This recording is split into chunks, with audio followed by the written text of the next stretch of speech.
This is a worked example on how to graph a root or a radical function using the process of function transformations. So first thing we should do is we should put this into the form that will look like a, h, b, and k, just so it's easier to work with. So to do this, let's rearrange the x and the 4, just so everything is in order, and then we'll leave the -1 on the outside. And so now we can go ahead and choose some sample points. Now for a root function, I would whoa, I had no idea I can make an arrow like that. That is very cool. I will leave it there. Anyway, what you'll do, or what I recommend, is choosing the following points: 0, 0, 1, 1, and then that is a Teams notification. But then what I would do is I would choose the point, and let me write it over here, 2 to the n, comma 2, where n corresponds to the value on your root function. So in this case, -2. So I would put 2 to the 2, comma 2, or 4, 2. This just makes it so you have a little more information about the tail of the function and can really graph the shape more accurately, but still getting the smallest whole numbers possible. So you could sort of extrapolate that to higher values of n, like if you had a 4th root function or something crazy, it would be a lot easier to work with, and that's another Teams notification. Anyway,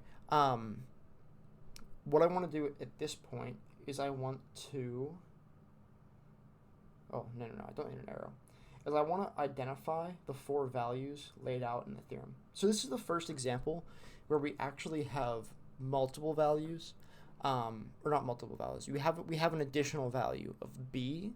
So before we only had h, a, and k, but now we have this value b as well.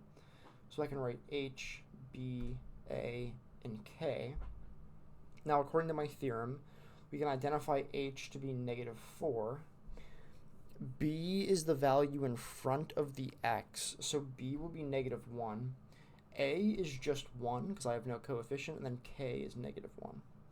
Now let's go down the list. So first step is to add -4 to the x value. So -4, comma 0. Then 4 minus 1, we get -3, comma 1. I keep writing the comma when I don't need to. And then I would have 4 minus 4, which is 0, comma 2. Okay, now with the b value, you want to divide the x values by b. So this is kind of new. We haven't really seen this before. But dividing by -1 is the same as multiplying by -1, so I can just flip all the signs. So it becomes a +4, +3, and then 0 is unaffected by a sign change. Okay, next what we can do is we can multiply all the y values by a. So 0 is unaffected, 1 is also unaffected, and then 2 is unaffected, so it's not very exciting. And next I can add k or subtract 1 from everything. So 4 comma -1, 3 comma 0, and 0 comma 1 if I subtract from the y value. And so from this point, we now have a new set of points that I can graph and sort of draw this function out. So let's draw a set of axes. I might want this to be a little larger. Let me, whoa. Okay, let's see, how much can I get away with before I cover my face cam? Okay, this is good. All right.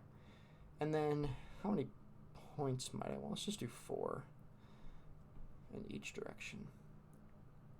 Okay. Now let's graph these points, and then we'll trace out the root function. So I'm starting at over 4, down 1. So here's 1 point. Then I can go over 3, up 0. There's another point. And then I can go over 0, up 1. And you can kind of see this is sort of moving in the left direction.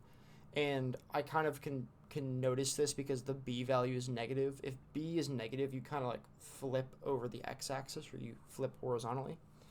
And so from here, I can, with my really shaky hand, draw a line through the 3 points. And I, maybe can make this a little neater. Let's try this again.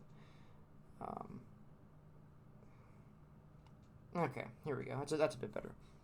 But, generally I can draw that line through all of those points. So yeah, this is not super new from what we've seen. The introduction of that b value is a bit different, but the general process is the same.